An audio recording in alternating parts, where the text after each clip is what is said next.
Pemirsa, dan untuk mengetahui bagaimana prospek batu bara Indonesia, saat ini kami menghadirkan narasumber dalam segmen Corporate Update dan langsung saja akan didalami bersama dengan Leonard Samosir. Silakan Leonard. Baik Jessica. Dan pemirsa, Indonesia adalah salah satu negara produsen batu bara terbesar di dunia. Batu bara sudah menjadi penopang pertumbuhan ekonomi Indonesia baik sebagai komoditas unggulan maupun sebagai sumber energi. Saat ini batu bara Indonesia menghadapi tantangan tidak mudah, mulai dari penurunan permintaan global hingga mandat pelaksanaan net zero emission tahun 2060. Untuk itulah Metro TV pekan depan akan menggelar Indonesia Mining Forum, di mana seluruh pemangku kepentingan, pemerintah dan pelaku industri akan berkumpul, berbagi fakta dan mencari solusi. Pagi ini, saat ini, Zona Bisnis segmen Corporate Update akan mengupas Indonesia Mining Forum bersama salah seorang panelis dari Perhimpunan Ahli Pertambangan Indonesia atau Perhapi, sebagai Wakil Ketua Umum Perhapi, Resvani, yang juga adalah founder dan CEO Tura Indonesia. Mas Resvani, selamat pagi. Selamat pagi Bang Leo, apa kabar? Baik-baik, terima kasih sudah diluangkan waktunya. Mas Resvani, kalau kita bicara mining khususnya coal, ini di tahun-tahun ini menghadapi situasi yang penuh tantangan. Kita melihat ada ketidakpastian global, kemudian juga secara global dan juga regional dan Indonesia ada penurunan permintaan atau daya beli. Kalau Perhapi melihat Indonesia Mining Forum ini, apakah ini sesuatu yang memang tepat waktu, tepat sasaran? Apa yang dilihat oleh Perhapi untuk Indonesia Mining Forum Metro TV ini? Baik, terima kasih Bang Leo maupun semua pemirsa Metro TV yang berbahagia. Saya pikir mengenai Indonesia Mining Forum yang akan dilaksanakan di 31 Juli ya. Betul, rencananya 31 Juli. Saya pikir itu sangat-sangat tepat waktunya, saat-saat sekarang lah intinya ya. Mengapa demikian? Kita paham bahwa koreksi dan tensi geoekonomi dan geopolitik itu sudah sangat luar biasa. Ya. Kalau kita tarik record dari tahun 2000 ya sampai dengan hari ini, hanya kali ini geopolitik dan geoekonomi itu uncertainty-nya meningkat atau indeks uncertainty-nya meningkat. Dia berkelindan. Berbarengan ya? Berbarengan. Oh. Nah, jadi ini luar biasa. Dan perubahan paradigma dunia yang dulu kita hidup dengan di tatanan global ini multilateralism, sekarang sudah unilateralism. Dan ini menimbulkan uncertainty yang lebih panjang lagi nanti ke depan. Ya. Waktu COVID kan nggak terjadi tensi geopolitik, hanya geoekonomi yang kena gitu ya. Waktu kejadian 9/11 itu geopolitik kena, tapi geoekonominya nggak. Supreme Mortgage 2008 juga begitu, geoekonomi yang kena, tapi geopolitik ya. Hari ini dua-duanya Mas. Berbarengan. Dan itu impact-nya adalah kepada terutama ya kepada dunia industri ya, terutama dunia industri, karena koreksi dari tekanan ekonomi ini ya akan sangat berpengaruh kepada total production dari global di manufacturing dan lain sebagainya, yang tentunya akan menimbulkan koreksi juga atau tekanan harga bahan baku komoditas itu, termasuk energi, dalam hal ini batu bara. Nah, bagaimana kita harus menyikapinya? Strategi apa yang harus dibuat oleh dilaksanakan atau dirancang oleh bangsa Indonesia untuk menghadapi ini? Menurunnya demand, menurunnya harga juga gitu ya. Nah, kita harus melakukan apa nih strategi kita? Apakah kita harus menguatkan manufacturing kita ke depan, industrialisasi kita lebih kuat lagi sehingga demand energi kita juga meningkat, kebutuhan. Jadi bahan baku kita sedapat mungkin kita bisa mandiri, kita kelola kita olah di dalam negeri sendiri. Kita punya bahan baku mineralnya, kita punya sumber energinya gitu ya. Misalnya seperti itu. Nah, kita harus jalan apa nih? Tambah lagi masalah net zero emission kan? Dan di forum itu rencananya Mas Fani akan hadir pemerintah, pelaku usaha, Perhapi juga, dan segenap stakeholders, ada akademisi juga. Pertanyaan besarnya adalah selain berkelindannya ancaman kondisi geopolitik dan geoekonomi, tadi Mas Fani menyebutnya begitu, apakah memang di forum itu kita akan bisa ketemu jawaban seperti apa kemudian seluruh stakeholders harus menyikapi? Misalnya nih, beberapa orang mengatakan ya dalam kondisi permintaannya turun, ya kurangi saja produksi. Padahal kan industri pertambangan ini kan tidak sesederhana itu.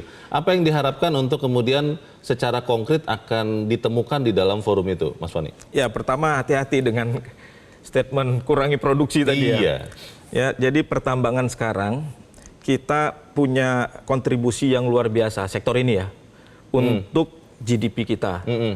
itu sekitar 10% itu dari industri penggalian. Batu bara sendiri menyumbang hampir setengahnya. Untuk GDP ya, pertumbuhan GDP kita. Lalu yang kedua untuk penerimaan negara. Itu PNBP-nya saja sekitar 170-an triliun itu per tahun ya, itu data dari tahun lalu gitu ya. Nah, batu bara menyumbang itu hampir 80%-nya. Dari 170 triliun itu. Penyerapan tenaga kerja di sektor tambang ini juga ini masih di hulu ya, belum kita lihat intermediate. Di sektor hulunya itu 1,2 juta orang. Batu bara saja itu mungkin menyumbang sekitar hampir 400.000 tenaga kerja ya, penyerapan tenaga kerja langsung. Belum yang indirectnya dan sebagainya. Jadi kalau kita dari sisi kebutuhan bangsa ini terhadap sektor ini masih sangat dominan, ditambah bahwa bahan baku ini kita gunakan untuk di proses hilirisasi kita dan harus kita tingkatkan ke industrialisasi ya tentunya. Nah, bagaimana kalau kita berhentikan ini, gitu kan, atau kita kurangin produksi ini, dampaknya akan luar biasa. Langkah mundur ya. Iya kan. Nah, belum lagi dari sisi teknikal bahwa tambang itu beda. Tidak sama dengan industri-industri yang lain. Kita stop dulu, kita produksi misalnya makanan, itu mudah gitu ya. Pertanian dan lain sebagainya. Tapi kalau tambang, kita berhentikan produksi, gitu misalnya. Kalau tambang underground itu sangat berbahaya.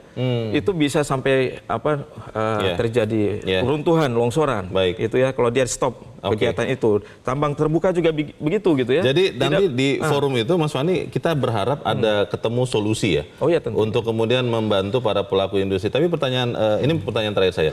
Kira-kira apakah kemudian melihat sekian ancaman atau kondisi, tadi Mas Fani sudah katakan ada subprime mortgage, ada WTC waktu itu ditabrak pesawat begitu, dan kemudian COVID juga, Indonesia survive termasuk Perhapi dan stakeholders industri tambang.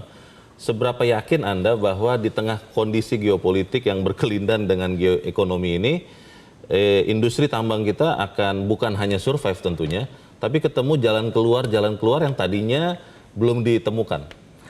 Ya, sebenarnya kalau kita lihat impact dari geoekonomi sekarang, itu secara GDP global itu sudah terjadi koreksi pada saat Trump mengeluarkan executive order yang tarif ya, yang tarif dagang. Nah, sebelumnya diprediksi 3,3% growth, itu turun sampai ke 1,7. Semua negara juga mengalami penurunan dari forecast, dari perkiraan. Nah, tapi beberapa negara seperti India, itu tingkat dari pertumbuhannya walaupun menurun, dia masih cukup baik. Negara-negara mana saja? China masih di 4,5%, yang sebelumnya juga di forecast sekitar 4 sampai dengan 5%. India yang sebelumnya di forecast 8%, sekarang di 6 sampai dengan 6,5%. Nah, lalu ada negara-negara di ASEAN. Betul. Nah, ASEAN ini cukup menopang ekonomi dunia juga gitu dengan pertumbuhan ekonomi. Sebelumnya diprediksi sekitar 4,5 sampai 5%, sekarang 4 sampai dengan 4,5%. Jadi kita masih punya harapan sebenarnya gitu ya. Walaupun overall tekanan geoekonomi ini, tapi masih ada yang pertumbuhan yang baik. Nah, secara global juga walaupun terjadi penurunan demand gitu ya, tapi juga kita harus lihat bahwa di dalam negeri ini kita punya potensi ya untuk tetap menjaga tingkat pertumbuhan ekonomi kita. Apa yang dibutuhkan untuk bisa mencapai itu? Kita harus bersatu, Mas, semua stakeholder ya. Pemerintah harus memikirkan bagaimana mendapatkan benefit buat negara, buat rakyat kita, tapi juga harus memikirkan bagaimana supaya industri ini sustain. Tetap berlangsung ya. Sustain. Kayak saya bilang tadi, pada saat misalnya harga batu bara lagi menurun atau demand global menurun, kita harus pikirkan bagaimana kita genjot industrialisasi supaya demand energi kita juga meningkat. Ya kan? Lalu bagaimana kita membantu dunia usaha untuk tetap bisa sustain dari sisi biaya produksinya. Baik. Nah, karena kalau harga turun, biaya produksi meningkat, itu berbahaya. Mengenai royalti dan sebagainya nanti kan kita bahas. Jangan dibahas lebih lanjut lagi karena nanti kita akan bahas itu di dalam Indonesia Mining Forum. Mas Resvani, terima kasih sudah hadir tempatnya. Selamat pagi. Dan pemirsa, tetaplah bersama kami. Zona Bisnis kembali selepas jeda berikut ini. Jelajahi cara baru mendapatkan informasi. Download Metro TV Extend sekarang.